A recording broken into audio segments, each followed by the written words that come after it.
ஹாலிடேஸ்னாலே அது நம்ம ஜிடி ஹாலிடேஸ் தான். GT Holidays, South India's #1 travel brand. You know you are special when you're with GT Holidays. தேசிய ஜனநாயக கூட்டணியிலிருந்து ஓ பன்னீர்செல்வம் வெளியேறியது முதலாக தமிழ்நாட்டு அரசியலில் தனி கவனம் அவர் மீது குவிந்திருக்கும் நிலையில் அவரை மீண்டும் பாஜக கூட்டணிக்குள்ளே கொண்டுவரும் தீவிர முயற்சிகள் நடந்து வருகின்றன. இதுகுறித்த பெருஞ்செய்தியை பார்க்கலாம்.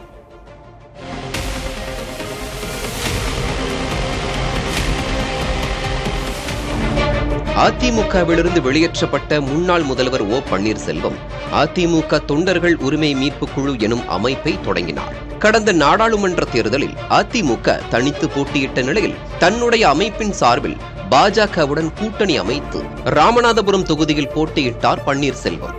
இரு தரப்புக்குமே தேர்தலில் இது பெரிய பலன்களை தரவில்லை. இந்த சூழலில் 2026 சட்டமன்ற தேர்தலில் அதிமுகவுடன் கூட்டணி அமைக்கும் முடிவை எடுத்தது பாஜக. இந்த கூட்டணியின் போது அதிமுக பொதுச் செயலர் பழனிசாமி முன்வைத்த முக்கியமான நிபந்தனைகளில் ஒன்று பன்னீர்செல்வத்தை அதிமுகவில் இணைக்கச் சொல்லி பாஜக வலியுறுத்தக்கூடாது என்பதாகும். ஆனாலும் மோடி வழியே அதிமுகவிலோ அல்லது அதிமுக பாஜக கூட்டணியிலோ இணைய முடியும் என்று நம்பி வந்தார் பன்னீர்செல்வம். ஆனால் அப்படி ஏதும் நடக்கவில்லை. இதனூடாக 2026 சட்டமன்ற தேர்தலுக்காக எல்லா கட்சிகளும் களத்தை நோக்கி வேகமாக முன்னகர்ந்து வரும் நிலையில் பாஜக முகத்தை பார்த்து கொண்டே ஏமாந்துவிடக் கூடாது எனும் அழுத்தத்தை பன்னீர்செல்வம் ஆதரவாளர்கள் பன்னீர்செல்வத்திற்கு கொடுத்து வந்தனர். புதிய கட்சியை ஆரம்பித்து நடிகர் விஜயின் தவேகவுடன் கூட்டணி அமைத்தால் நல்ல பலன் கிடைப்பதோடு மோடி, ஷா, பழனிசாமிக்கும் பாடம் கற்பிக்கலாம் என்றும் அவர்கள் தெரிவித்திருக்கின்றனர்.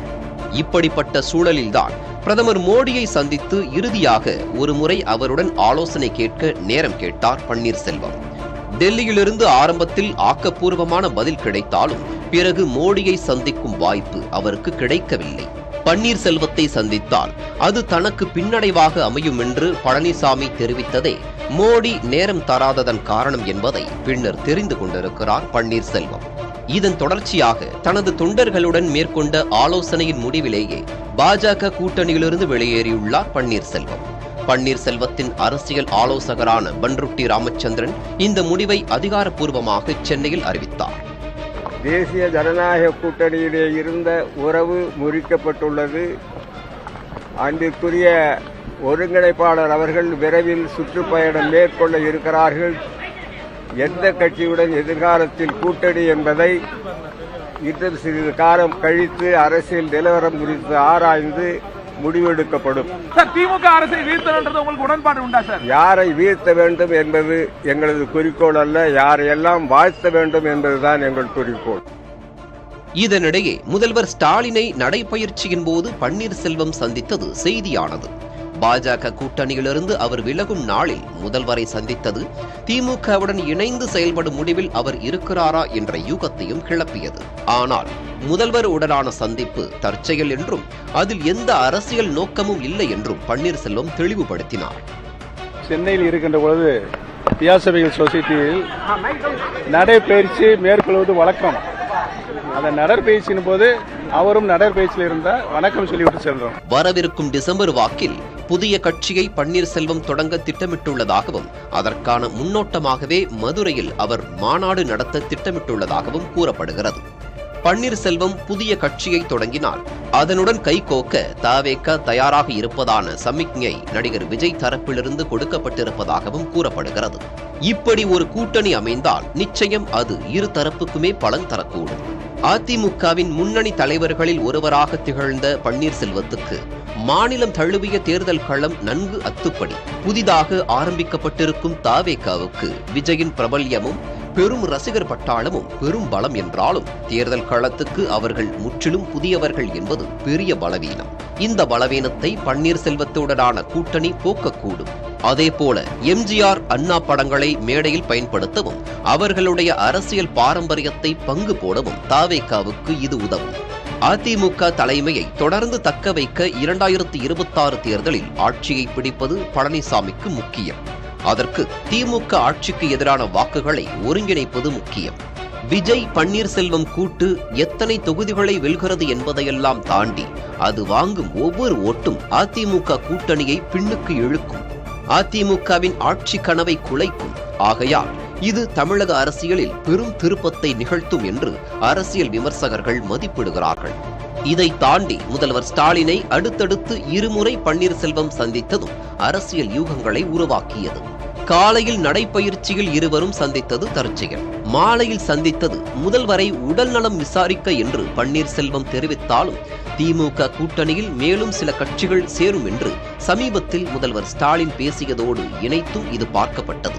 ஸ்டாலின் பன்னீர்செல்வம் இடையே நல்லுறவு உண்டு. இந்த சந்திப்பை அரசியல் நோக்கங்களோடு இந்த சமயத்தில் இணைத்து பார்க்க முடியாது என்றாலும் அரசியலில் எதுவும் நடக்கலாம் என்பதை மறந்துவிடக் கூடாது என்றும் அரசியல் விமர்சகர்கள் சொன்னார்கள். அரசியலில் நண்பர்களும் இல்லை, எதிரிகளும் இல்லை என்ற நிலைதான் கடந்த கால வரலாறு. எதிர்காலத்தில் தேர்தல் நெருங்கின்ற பொழுது எதுவும் நடக்கலாம்.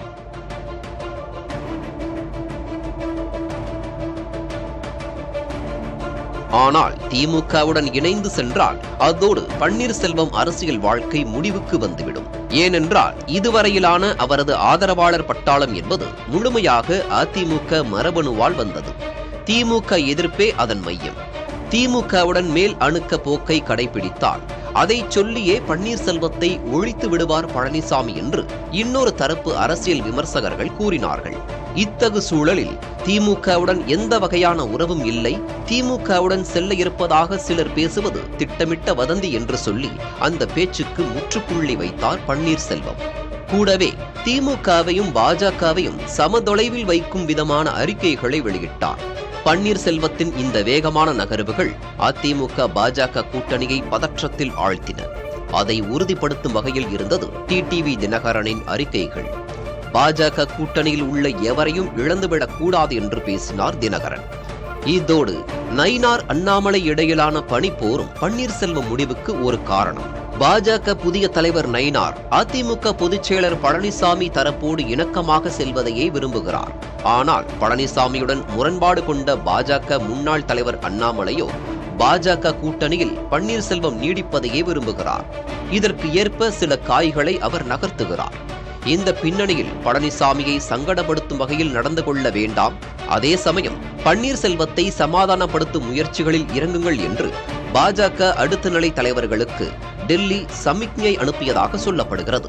இந்த பின்னணியிலேயே தமிழகம் வந்திருக்கும் பாஜக மூத்த தலைவர் BL சந்தோஷுடன் பன்னீர்செல்வத்தை பேச வைப்பதற்கான தீவிர முயற்சிகள் மேற்கொள்ளப்பட்டு வருகின்றன. மோடி, ஷா தவிர வேற எவரிடமும் பேசும் எண்ணம் இல்லை எனும் நிலைப்பாட்டில் உள்ள பன்னீர்செல்வத்தை எப்படியும் சமாதானப்படுத்த வெவ்வேறு முயற்சிகளை மேற்கொண்டு வருகின்றனர் பாஜகவில் ஒரு தரப்பினர். இதனூடாக தவேக தலைமையிலான கூட்டணியில் பன்னீர்செல்வத்தை கொண்டு வருவதற்கும் விஜயை பன்னீர்செல்வத்துடன் சந்திக்க வைப்பதற்குமான முயற்சியில் ஈடுபட்டிருக்கிறது இன்னொரு தரப்பு. பன்னீர்செல்வம் என்ன முடிவெடுத்தாலும் சரி, வரும் 2026 தேர்தல் வரை அவருக்கான பேர சக்தி அதிகம் என தெரிகிறது. எப்படியும் 2026 தேர்தலில் பன்னீர்செல்வம் முக்கியமான ஆட்டக்காரராக இருப்பார். அவர் ஆட்டத்தின் போக்கை திருப்புபவராக இருப்பாரா அல்லது ஆட்டத்தின் போக்கை குலைப்பவராக இருப்பாரா என்பதை இப்போது சொல்ல முடியாவிட்டாலும் நிச்சயம் தவிர்க்க முடியாத ஆட்டக்காரராக இருப்பார் என்பது மட்டும் தெரிகிறது. ஹாலிடேஸ்னாலே அது நம்ம GT Holidays தான். GT Holidays, South India's #1 travel brand. You know you are special when you're with GT Holidays.